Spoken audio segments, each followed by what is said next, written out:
कैकेयी द्वारा वरों की प्राप्ति। उल्लासित महाराज दशरथ ने शीघ्र अतिशीघ्र राजकार्यों को संपन्न किया और राम के राजतिलक का शुभ समाचार सुनाने के लिए अपनी सबसे प्रिय रानी कैकेयी के प्रासाद में पहुँचे। कैकेयी को अपने महल में ना पाकर राजा दशरथ ने उनके विषय में एक दासी से पूछा। दासी से ज्ञात हुआ कि रुष्ट होकर महारानी कैकेयी कोप भवन में गई है। महाराज चिंतित हो गए। उन्होंने कोप भवन में जाकर देखा कि उनकी प्राण प्रिय मलिन वस्त्र धारण किए, केश बिखराए भूमि पर अस्त व्यस्त पड़ी है। उनकी इस अवस्था को देखकर आश्चर्यचकित राजा दशरथ ने कहा, प्राणेश्वरी, मुझसे ऐसा क्या अनिष्ट हुआ है कि क्रुद्ध होकर तुम कोप भवन में आई हो? यदि तुम किसी बात से दुखी हो तो मुझे बताओ, मैं तुम्हारे कष्ट का निवारण अवश्य करूँगा। महाराज के इस प्रकार मनुहार करने पर कैकेयी बोली, प्राणनाथ, मेरी एक अभिलाषा है, किंतु यदि आप उसे पूरी करने की शपथपूर्वक प्रतिज्ञा करेंगे तभी मैं आपको अपनी अभिलाषा के विषय में बताऊंगी। महाराज दशरथ ने मुस्कुराते हुए कहा, केवल इतनी सी बात के लिए तुम कोप भवन में चली आई हो? मुझे बताओ, तुम्हारी क्या इच्छा है, मैं तत्काल उसे पूरा करता हूँ। इस पर कैकेयी बोली, महाराज, पहले आप सौगंध लीजिए कि आप मेरी अभिलाषा अवश्य पूरी करेंगे। इस पर महाराज दशरथ ने कहा, हे प्राण प्रिय, इस संसार में मुझे राम से अधिक प्रिय और कोई नहीं। मैं राम का ही सौगंध लेकर वचन देता हूँ कि तुम्हारी जो भी मनोकामना होगी उसे मैं तत्काल पूरी करूँगा। महाराज सौगंध लेने से आश्वस्त हो जाने पर कैकेयी बोली, आपको स्मरण होगा कि देवासुर संग्राम के समय आपके मूर्छित हो जाने पर मैंने आपकी रक्षा की थी और प्रसन्न होकर आपने मुझे 2 वर देने की प्रतिज्ञा की थी। उन दोनों वरों को मैं आज मांगना चाहती हूँ।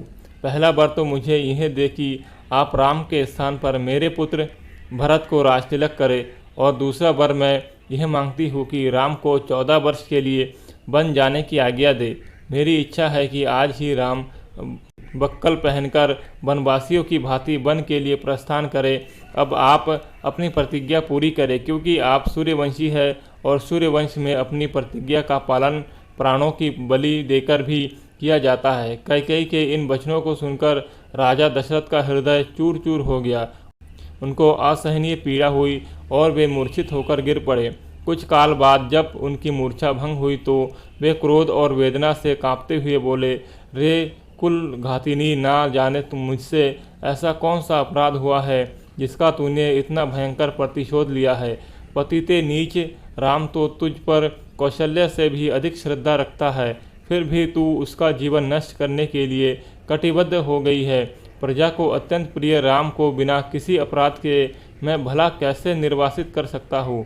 तू अच्छी तरह से जानती है कि मैं अपने प्राण त्याग सकता हूँ, किंतु राम का वियोग नहीं सह सकता। मैं तुझसे विनती करता हूँ कि राम के वनवास की बात के बदले तू कुछ और मांग ले। मैं तुझे विश्वास दिलाता हूँ कि मैं तेरी मांग अवश्य पूरी करूँगा।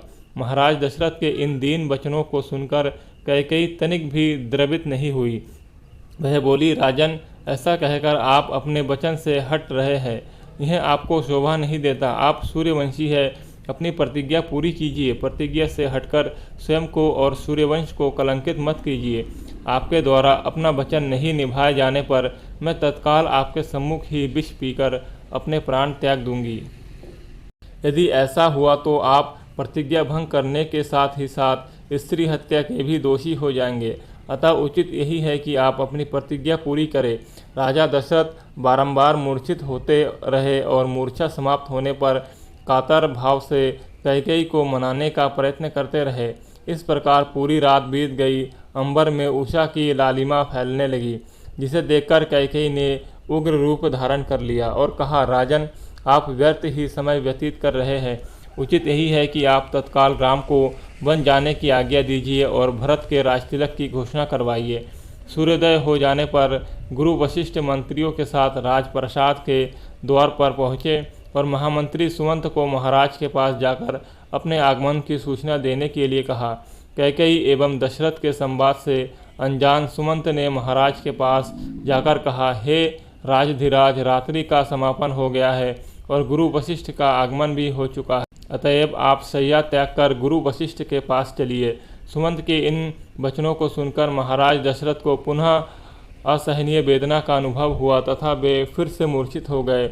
उनके इस प्रकार मूर्छित होने पर कुटिल कैकेयी बोली, हे महामंत्री, अपने प्रिय पुत्र के राज्याभिषेक के उल्लास के कारण महाराज रात भर सो नहीं सके हैं। उन्हें अभी अभी ही निंद्रा आई है। महाराज निंद्रा से जागते ही राम को कुछ आवश्यक निर्देश देना चाहते हैं।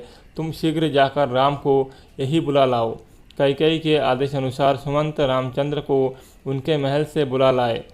दोस्तों, अगर वीडियो अच्छी लगी है तो वीडियो को लाइक और चैनल को सब्सक्राइब करें और ऐसे ही राम कथा सुनने के लिए हमारे चैनल पर जाएं। आपको क्रमबद्ध तरीके से राम कथा की वीडियोज़ मिलेंगी।